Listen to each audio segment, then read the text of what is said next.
A man is fighting back after he says his dog was neglected and poorly treated while in the care of animal control. So now he's filed a lawsuit against Sumner County Animal Control.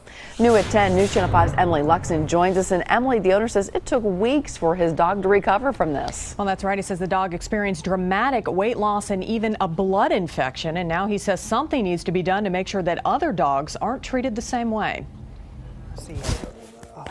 Jason Corlew says Chief is a happy 2-year-old Great Dane. He's really good dog, really good natured. But just a few weeks ago, Chief looked very different after a trip to Sumner County Animal Control. I trusted that they would take adequate quick care of the dog, and they didn't. After biting a friend's child, Chief was sent to Animal Control for a mandatory 10-day quarantine.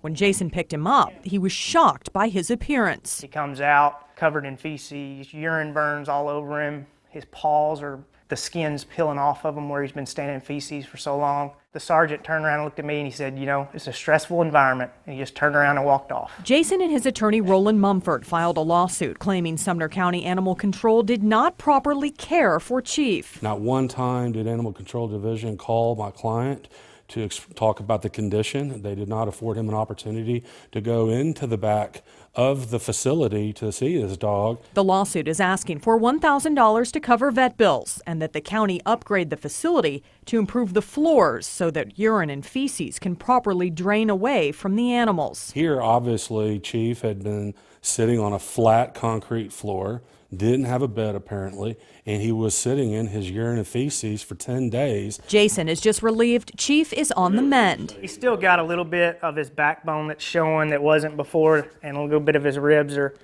still showing a little bit. But he hopes the lawsuit will ensure that other dogs won't have to endure the same trauma. We're not backing down. I think it's the right thing to do.